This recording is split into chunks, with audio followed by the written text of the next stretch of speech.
Marc Tobias has been featured on Slashdot several times over the last decade. At Hope, I had a chance to talk with him about a summer camp that I wish had been around when I was a kid. Along with partners in the world of electronic security, Marc's been working for 2 years to establish a camp where bright young kids can explore without fear of being arrested the kind of security systems that he is an expert at breaking. They'll also learn how to get past electronic countermeasures. It's modeled after the hugely successful Space Camp, and former program developer for Space Camp, Tommy Blackwell, is on board. Space Camp's alumni now number in the hundreds of thousands, though. By contrast, the first small group of security campers will go through a beta program starting next summer in scenic South Dakota.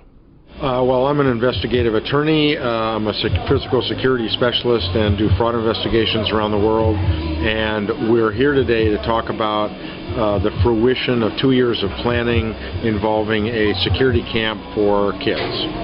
You say for kids, what does kids mean in this context? High school and college, to intrigue them with security, problem solving, and to get them into a curriculum of security education.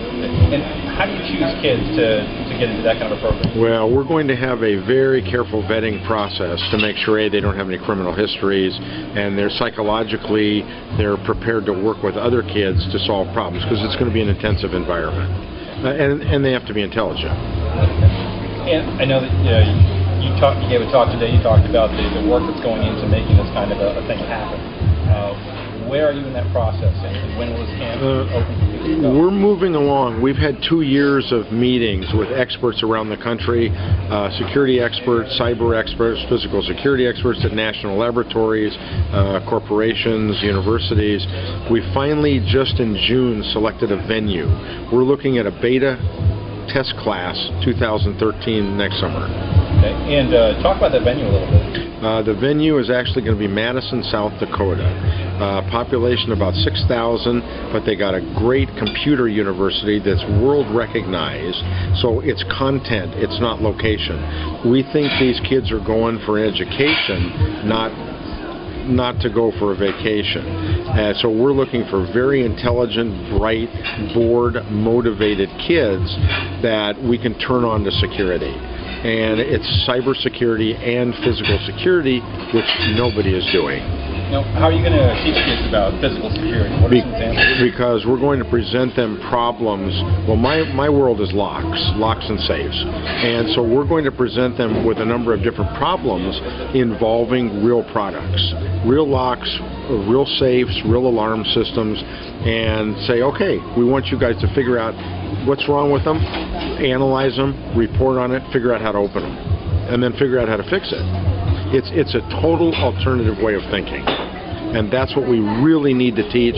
In 2004, I was at Hope giving the same speech with an idea about Harry Potter meets reality, and to make a real Hogwarts Academy, not the magic stuff in the movies, but the real stuff, and that's where this started. What kind of kids are going to be involved? They're going to be bright, but we want bright kids, but we also would like some disadvantaged kids, some kids that can't afford to come. We'll mix in scholarships with parents who can afford to pay for their kids to subsidize it, and we're also looking for vets. We think that wounded vets are perfect for security work. And remember, our government has stated that we're like 30,000 security experts short right now to protect America from cyber and physical security threats. Where are we going to get them? And we think one of the places would be wounded vets, disabled vets, because they need their minds, they don't need limbs. When kids graduate from your program, what do you anticipate is going to be their next step? Well, we want to get them into colleges, into college curriculum. Dakota State actually offers bachelor's, master's, and PhDs. They're one of NSA Centers of Excellence around the country, and they're only one of 4 universities that teach what I'll call offensive hacking, or ops. And so they're very, very good at what they do. It's a small school, but a small school offers a lot of opportunities, and it's also a safe environment for parents to send their kids. We want these kids to collaborate during the year worldwide with their colleagues that have been through the school. This is based on the Space Camp model. One of our team used to run Space Camp for 12 years.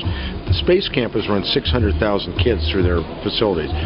We're looking at doing the same thing as far as an immersive security environment. It's not part of your curriculum, but you have an interesting idea about just the physical locale of where it's going to be. It's in an interesting town, interesting state, interesting building. Some might say it's interesting. Some might say if you're from New York, it's deadly dull. But the reality is kids aren't going for a vacation. They're going to be challenged and intellectually and to learn about really cool stuff from the best instructors, both from law enforcement, from government, from security, from cyber, from forensics. And we think that'll turn on kids to security. There's a lot of infrastructure that you have to deal with in planning this and figuring out a venue. Who's involved? There are investors. Are there government? We're talking to government agencies right now. Okay. We're talking to private corporate sponsors. We're talking to, obviously, the state of South Dakota is involved from the highest levels. So we just selected the venue in June. It took us a year and a half to select a venue based on a lot of criteria. And the problem with large universities, one, they don't have space.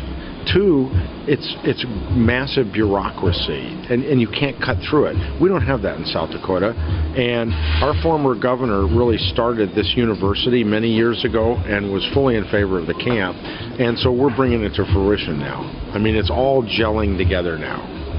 And we're talking to serious people on curriculum, physicists, mechanical engineers.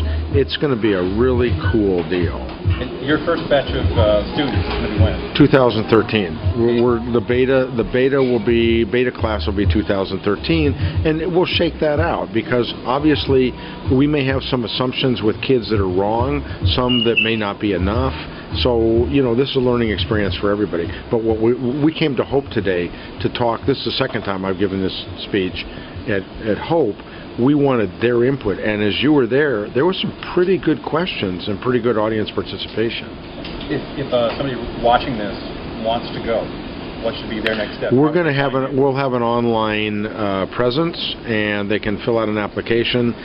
We anticipate doing personal interviews with all these kids because we want to make sure they're the right kind of kids, right mix of intellect, psychological, so that everybody's got to work well with others. But you're drawing from a national pool, though. Or an international pool. International. We think we're going to have kids come in from England, Japan, the Middle East, and we would encourage that because they're really going to end up being security ambassadors to go back home with skills that they can then turn around and be mentors at their local schools, local levels. And one more thing, you talked about how you're going to select students. What about the faculty, and where will they be drawn from? Faculty will be drawn from industry, commerce, government. We've already been talking to a lot of folks that are going to take part. The major corporations of this world that are involved in cybersecurity and physical security, they're all going to get involved. Will there be any payphones around? Well, geez, maybe. That was my best. When I was a kid, I used to teach police how to make penny phone calls through the nickel coin return, which we don't have now. That was my high school curriculum. That and picking locks.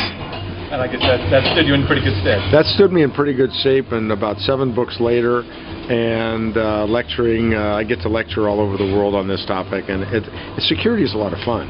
We did DEF CON Kids at DEF CON last year, and we took 35 kids. We did an hour block. They were totally enthralled, 8 to 15 years old. Their parents were with them, about 35 of them. The parents were dumbfounded at their level of interest and concentration. And so we think we can replicate that in the Space Camp model of a total immersive environment and have a lot of fun. This world is getting more and more families. It's getting older. Absolutely, absolutely. No, we think it's going to be a lot of fun and very productive. We need to get kids into security curriculums, and we need to train a strategic labor pool of security-savvy employees that industry and government can hire when these kids get out of college.